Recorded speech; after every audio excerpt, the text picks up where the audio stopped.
Jack Frost checked the radar screen again. The blip hadn't moved. It hovered directly above Santa's workshop at the North Pole. "That's no weather pattern," he muttered. The control room hummed with tension. Red warning lights flashed across the monitors. 3Ls typed frantically at their stations. "Sir, energy readings are off the charts," said Lisa Martinez. Her face looked pale in the glow of the screen. "Nothing on Earth makes that signature." Jack grabbed the radio. "Security team to Santa's quarters." Now, he ran down the metal corridor, boots clanging on the floor. The workshop had changed since humans discovered the truth about Santa. Steel reinforced the ancient wooden beams. Hidden tech monitored the skies. The alarm began to wail. Jack reached Santa's door just as a bright light flashed through the windows. The door felt hot to the touch. He kicked it open. The room was empty. A half-eaten cookie sat on the table. Strange metallic dust covered the floor, glittering under the emergency lights. "We're too late," said Bernard, the head elf. His hands shook as he touched the dust. "They took him." Jack's radio crackled. "Sir, the object is moving away. Fast, beyond anything we can track." The reality hit Jack like a punch. Santa was gone. 3 days before Christmas. His secure phone buzzed. The screen showed a Pentagon code. "Frost here. This is General Williams. Our satellites caught it all." Her voice sounded tight, controlled. "This is a Class 1 situation. The aliens have finally made their move." Jack looked at the empty room. They know what Santa really is. Yes, they know he's not just a gift giver. They know about the psychic field. Few humans understood the truth. Santa served as the focal point for human goodwill. He channeled and amplified the collective kindness of billions. This energy created a growing unity among humans. If Christmas doesn't happen, Jack couldn't finish the thought. "Global empathy will collapse," Williams said. "We have 72 hours before the damage becomes permanent."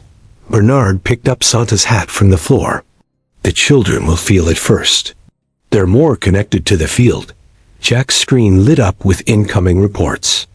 Around the world, children woke crying from nightmares. Adults felt sudden anger for no reason. Traffic accidents spiked. "The aliens want us divided," Jack said. "They fear what we're becoming." Lisa rushed in, holding a tablet. "We've located their ship. It's behind the moon. Can we reach it?" Jack asked. Bernard looked up, his eyes suddenly bright. "The sleigh. It's not just for delivering presents.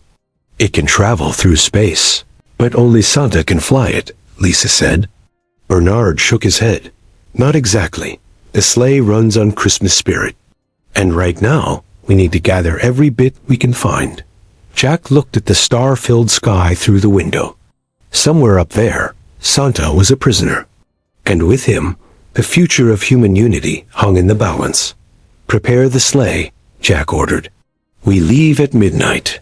Santa sat calmly inside a clear cell. The walls hummed with energy. Beyond them, tall gray aliens moved between blinking machines. Their six-fingered hands adjusted dials and studied screens. "Human vital signs stable," one said. "Mental activity unusual." The leader stepped forward. His uniform bore strange symbols that glowed in the dim light. "I am Commander Vrex of this Argaxian fleet," he said. "You will answer our questions." Santa nodded. "I expected you would come eventually." Vrex pressed his hand to a panel. A hologram appeared between them. It showed Earth, with bright lines connecting people across continents. "This network grows stronger each year," Vrex said. "It defies natural development. Humans should fight each other, not unite. Is that why you fear us?" Santa asked. Vrex's large eyes narrowed. "We do not fear. We prevent threats." Back on Earth, the North Pole workshop buzzed with frantic activity. Elves loaded equipment onto the sleigh. Jack checked his weapon, a modified pulse rifle that glowed with green energy. "The sleigh needs Christmas spirit to fly," Bernard explained. He held up a crystal container filled with swirling red and green light. This is our reserve. Barely enough for one trip. Lisa studied a holographic map. The alien ship is massive. Over 2 miles long. Our scans show it has weapons pointed at major cities. They won't fire, said Dr. Alan Murphy as he entered the room. His lab coat was stained with coffee. He hadn't slept in days. They want to stop our unity, not destroy us. How can you be sure? Jack asked. Because they're dying out, Alan said. He tapped his tablet, showing alien writing. These are transmissions we intercepted. The Zorgaxians are a hive mind species. They think as one. But their unity became stagnation. No new ideas. No growth. And they see us becoming like them, Lisa realized. Worse, Alan said. They see us achieving unity while keeping our individuality. Something they couldn't do. The emergency phone rang. Jack answered it. Frost, this is Williams. The situation is deteriorating. Riots in 12 major cities. Hospital admissions for violent behavior up 80%. The psychic field is collapsing faster than we predicted. Jack looked at the team. We need to move now. Outside, the northern lights twisted in unnatural patterns. The sky seemed darker than usual. The sleigh can carry 4, Bernard said. No more. I'm going, Jack said. Me too, Lisa added. I've trained for first contact scenarios. You need me to understand their technology, Alan said. A woman in a flight suit stepped forward. And you need me to fly that thing if things go wrong. It was Olivia Chun, former NASA astronaut. 5 is too many, Bernard warned. I'll stay, Alan offered. No, Jack decided. Bernard stays. We need someone to coordinate from here if we fail. Bernard didn't argue. He handed the crystal to Jack. This is all the Christmas spirit we could gather. When it runs out, you'll be stranded. Jack took it. The crystal felt warm in his hand. Inside, the light pulsed like a heartbeat. What if we can't bring Santa back? Lisa asked quietly. No one answered. They all knew what was at stake. The workshop doors opened. Outside, the sleigh waited, its metal runners gleaming under the stars. It looked both ancient and futuristic. Wood and steel merged with technology, beyond human understanding. We have one shot at this, Jack said. Let's make it count. The sleigh shot upward through the night sky. No reindeer pulled it now. Instead, engines hummed beneath the wooden frame, powered by the crystal's glow. Stars blurred as they accelerated. Approaching escape velocity, Olivia said. Her hands gripped the controls tightly. This thing handles nothing like a shuttle. Jack checked his oxygen mask. The sleigh had a force field that kept air in, but he didn't trust alien tech. Not completely. How long until we reach their ship? He asked. Alan studied a small screen. 30 minutes. The crystal was burning through power faster than expected. Lisa loaded her weapon. Will we have enough to get back? No one answered. They all knew the math. The crystal would get them there. Coming home was another problem. The Earth shrank below them. The moon grew larger ahead. Behind it lurked the alien vessel, hidden from Earth's view. Incoming transmission, Alan said suddenly. They've spotted us. A harsh voice crackled through their combs. Human craft, turn back or be destroyed. Jack grabbed the radio. We come to negotiate. Negative. Your approach is hostile. They're powering weapons, Alan warned. Olivia yanked the controls. The sleigh swerved as a beam of energy shot past them. The force field flickered. I can't outrun them for long, she shouted. Lisa pointed ahead. There, that opening in their hull. Some kind of landing bay. It's our only chance, Jack decided. Full speed, the sleigh dove toward the alien ship. More energy beams fired. One grazed the side of the sleigh. Wood splintered. Metal groaned. Hold on, Olivia yelled. They crashed into the landing bay. The sleigh skidded across the metal floor, throwing sparks. It slammed into a wall and stopped. For a moment, no one moved. Then Jack checked his team. Everyone alive? They nodded, dazed but intact. The crystal, Alan said urgently. Jack looked down. The container had cracked. Half the energy had leaked out. We have maybe 20 minutes of power left, Alan said. Not enough to get home. Then we better find Santa fast, Jack said. They climbed out of the damaged sleigh. The landing bay was huge, filled with strange craft. The air smelled like metal and ozone. This way, Alan whispered, checking his scanner. I'm picking up human life signs. They move through the ship, hiding from patrols of tall gray aliens. The corridors curved in unnatural ways. Lights pulsed along the walls like veins. Something's wrong, Lisa said. This is too easy. A door slid open ahead of them. Jack raised his weapon. Wait, Alan said. Look. The room beyond was filled with screens showing Earth. Each displayed a different city. In every image, humans fought each other. Cars burned, windows shattered. Police in riot gear faced angry crowds. It's happening faster than we thought, Jack said. The Christmas spirit is fading. There's Santa.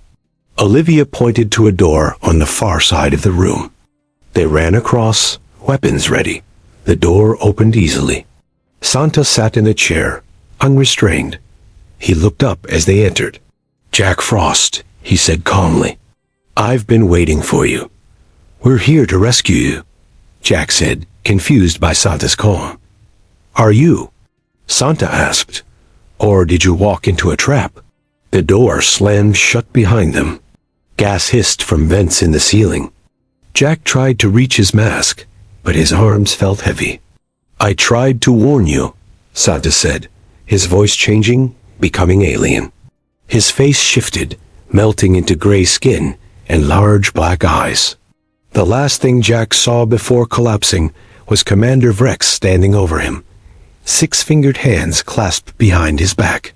Now we have all of you, the alien said, and Christmas will never come again. Jack woke up in a cell. His head pounded. The floor vibrated beneath him with the hum of engines. He tried to stand, but fell back down. Easy, Lisa said. She sat against the wall, her face bruised. The gas effects take time to wear off. Jack looked around. Olivia and Alan lay unconscious nearby. The cell had 3 solid walls and one clear barrier that showed a corridor beyond. Where's Santa? Jack asked. I don't know. They separated us as soon as we arrived. Jack checked his pockets. His weapons were gone. So was the crystal container. How long was I out? About 2 hours, Lisa said. It's Christmas Eve now. A door slid open at the end of the corridor. Commander Vrex approached with 4 guards. Their armor clicked as they walked. Your rescue attempt was predictable, Vrex said. Humans always act on emotion rather than logic. Jack stood up, steadier now. Where is Santa? The one you call Santa is being studied. His connection to your species' psychic field is unique. You're making a mistake, Jack said. You don't understand what you're doing. Vrex tilted his head. On the contrary, we understand perfectly. Your species is evolving too quickly. The Christmas phenomenon accelerates your unity. We cannot allow it. Why? Lisa demanded. What threat do we pose to you? You would not understand. Alan stirred on the floor. He sat up slowly, blinking. I understand. You're afraid we'll become like you. A hive mind. But better. Vrex's large eyes narrowed. Your species should not be capable of psychic connection while maintaining individuality. It defies natural law. Take us to Sana, Jack demanded. Surprisingly, Vrex nodded. Yes, you should witness what happens next. The guards opened the cell. They prodded Jack and the others with shock batons, forcing them down the corridor.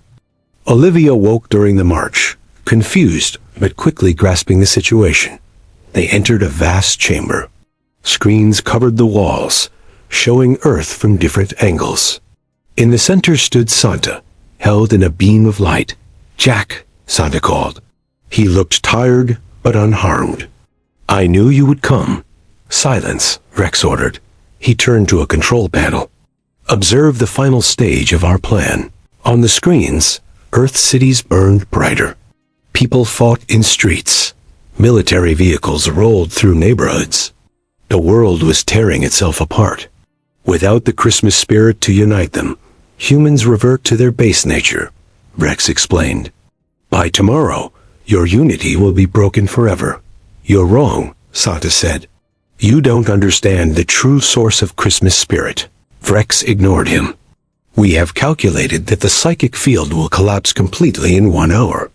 Then we will release you to witness your failure." Jack looked at his team. They needed a plan. Fast. Alan stepped forward suddenly. "Commander, your sensors are detecting the wrong thing." "Explain," Rex demanded. "Look at your readings." Alan pointed to a screen showing energy patterns. "The psychic field isn't collapsing. It's changing." Rex studied the screen. For the first time, he looked uncertain. "Impossible," he muttered. Jack saw it too. The pattern of light representing human unity wasn't fading. It was spreading, becoming more complex. "What's happening?" Lisa whispered. Santa smiled. "They're figuring it out. Humans are realizing they don't need me to feel connected." Rex slammed his hand on the console. "Increase the disruption field. Break their connection." Alarms blared throughout the ship. Red lights flashed. "Sir," a technician called. "The humans are broadcasting something worldwide. It's strengthening their field." "Show me," Rex ordered. The main screen changed. It showed people around the world lighting candles in windows. Children singing in streets. Strangers helping each other amid the chaos. "What is this?" Rex demanded. Santa looked at Jack and smiled. "It's Christmas, Commander. And you just made it stronger than ever." The alien ship shook. Lights flickered. Rex gripped the console as his technicians rushed between stations. "The human psychic field is growing exponentially," one reported. "It's interfering with our systems." "Impossible," Rex hissed. "Increase power to the disruptors." Jack saw their chance. He caught Lisa's eye and nodded toward the guards. Their attention had shifted to the crisis. The shock batons hung loose in their hands. Jack moved first. He lunged at the nearest guard, grabbing the baton. Lisa tackled another. Olivia joined the fight, her NASA combat training evident as she dropped a guard with a precise strike. Alan ran to the control panel. "I can free Santa." Rex turned, his large eyes wide with rage. He reached for a weapon at his belt. "Stop!" Santa's voice boomed through the chamber. The light holding him flickered and died. He stepped forward, suddenly free. Everyone froze. Even Rex seemed unable to move. "This ends now?" Santa said. He walked to the main screen showing Earth. "Look at what you've done, Commander. You tried to break human unity. Instead, you've made it stronger." The images showed people gathering in streets, holding hands, sharing food and blankets. The riots had stopped. Where there had been fighting, now there was helping. "What is happening?" Rex demanded. "When you took me, you created a void," Santa explained. Humans sensed something was wrong. The Christmas spirit wasn't gone. It was just missing its focus.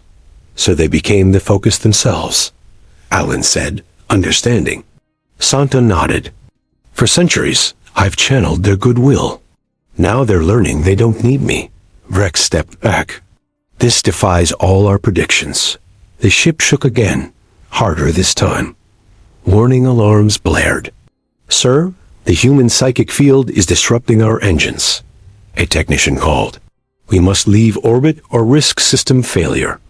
Rex looked at the humans, then at his crew. For the first time, he seemed uncertain. "You have a choice," Jack said. "Keep fighting us and lose, or learn from us." "Learn? From humans?" Rex sounded offended. Yes, Santa said. You lost your way when your hive mind eliminated individuality. Humans are finding the balance you couldn't. Rex was silent for a long moment. The ship trembled around them. We will withdraw, he finally said. This battle is over. But the war? Jack asked. That remains to be seen. Rex turned to his crew. Prepare for departure. Release the humans. Guards led them to the landing bay, where the sleigh waited. The crystal container sat on the seat, now completely empty. How will we get home? Lisa asked. Santa smiled. We don't need the crystal anymore. He touched the sleigh. It began to glow with new energy, brighter than before. The Christmas spirit is stronger now, he explained. Strong enough to take us home. As they boarded the sleigh, Jack looked back at Rex, who had followed them. What will you tell your leaders? Jack asked. The truth, Rex said. That humans are more dangerous than we thought. And more remarkable. The sleigh rose into the air. Through the bay doors, they could see Earth waiting, its lights shining through the darkness. Will they come back? Olivia asked as they flew toward home. Yes, Santa said. But not as enemies, I think. The sleigh streaked through space. Below them, the alien ship moved away from Earth, its engines glowing blue against the black. Jack looked at his watch. It's Christmas morning. Santa nodded. And I have work to do. As they entered Earth's atmosphere, they saw it. Lights everywhere. Not just in cities, but in small towns, remote villages, places that had never celebrated Christmas before. They're waiting for you, Jack said. Santa smiled. No, they're waiting for each other. I'm just the reminder of what they can be. The sleigh descended toward the North Pole, where Bernard and the elves waited. Behind them, the sun rose on a changed world.